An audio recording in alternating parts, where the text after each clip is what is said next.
A moment that would be crystallized in time and be the foundation of a faith that would shape the world.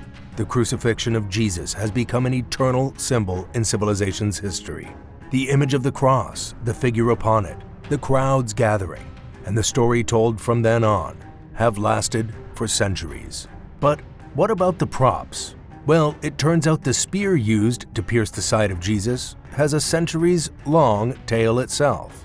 Some know it as the Holy Lance, others call it the Holy Spear, some call it the Spear of Destiny, while many know it as the Lance of Longinus, after the man who used it on Christ himself. Incredibly, the spear's story entails the reigns of emperors and kings, famed battles, the growth of religions, and even mystical power and invincibility. Welcome to History on Fleek. Today we look at the story behind the weapon that pierced Jesus.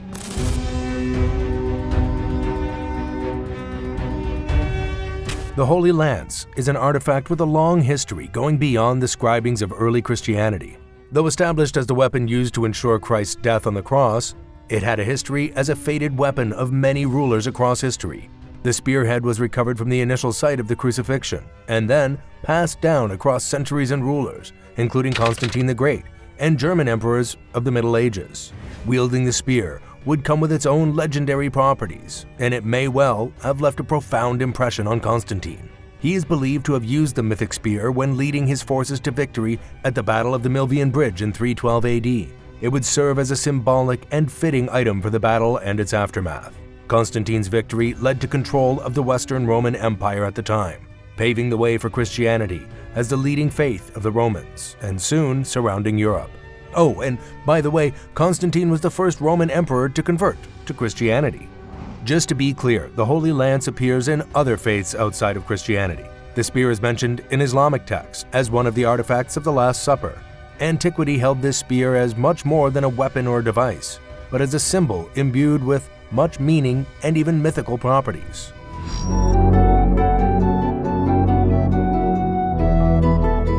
The weapon that pierced the side of Jesus is also known as the Spear of Destiny. The blade itself was believed to be made of staurolite, a rare mineral that in antiquity was believed to be formed of fairies' tears.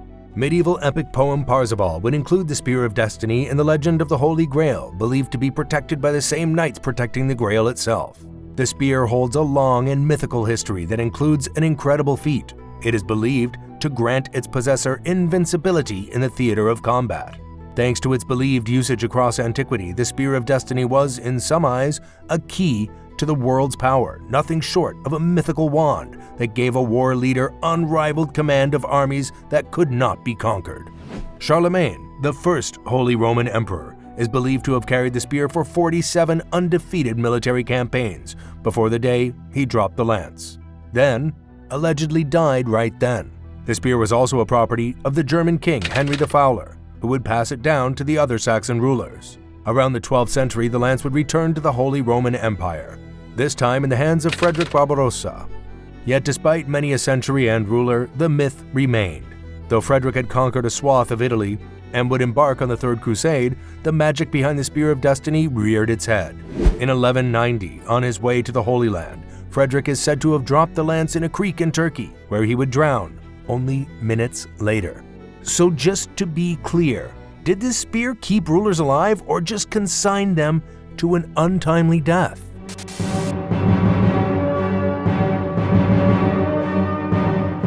Well, wouldn't you know it?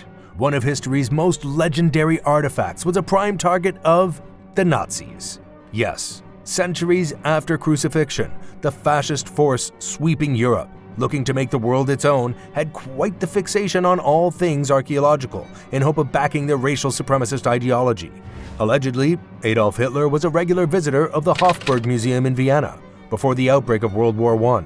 Living in a lice-ridden lodging house, the impoverished Adolf would spend hours skulking the library and displays, presumably to escape the misery of being Adolf Hitler. However, he would eye one exhibit that left an indelible impression on him: the Holy Lance. Hitler believed he could see his eminent future power just by looking at the lance. Expert at the time, Walter Johannes Stein, would note how Hitler radiated an evil charisma even as a young man.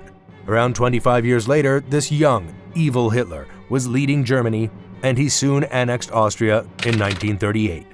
On October 13th of that year, Hitler ordered all the Habsburg artifacts, including the Holy Lance, to be taken to Nuremberg, before being housed in St. Catherine's Church. Curiously, the American forces would reclaim the lance 7 years later, just 2 hours before Hitler's suicide.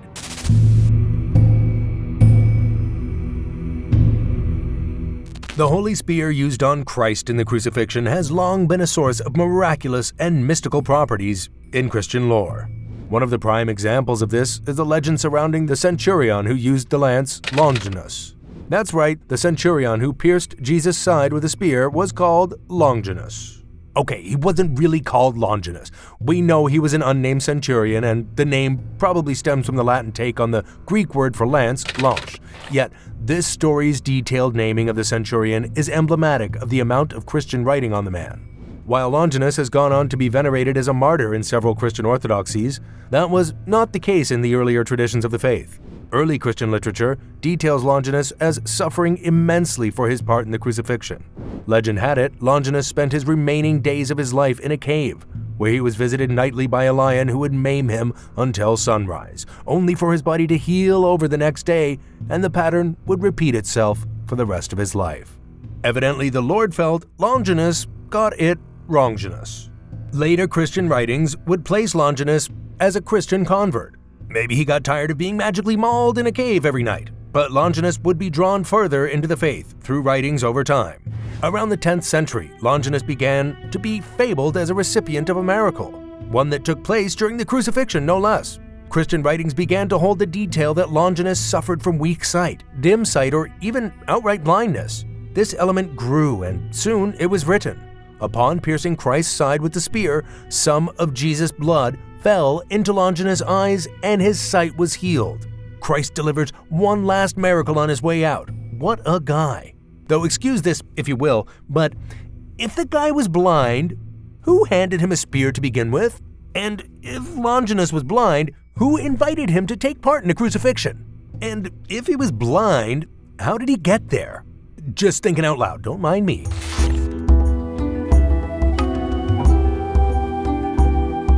All this begs the question, where is it now? While the storied tale of this spear has survived right up to today, has the spear itself? The answer is yes, and kinda. Standing today in 4 different museums across Europe are 4 lances that claim to be the original itself. In St. Peter's Basilica in Rome, a relic stands that is described as the Holy Lance, though, interestingly, the Catholic Church does not stand by its claim of authenticity. There is also a Holy Lance situated in Bagashapot, Armenia, and according to a 13th century Armenian text, is very much the original, brought to Armenia by the Apostle Thaddeus. The third claimant of the Holy Lance belongs to Antioch, southern Turkey today, which was recovered from underneath the Church of St. Peter. A legend in its own right, the spear was uncovered following a vision from the monk Peter Bartholomew. Yet, the most renowned of Holy Lances available today belongs in the Hofburg Palace, Vienna. That's right, the original place a young Adolf Hitler first saw it. Standing in the Imperial Treasury, also the residence of the Austrian president, there is a beautiful piece of weaponry believed to have come into the hands of the Holy Roman Emperors in the 10th century.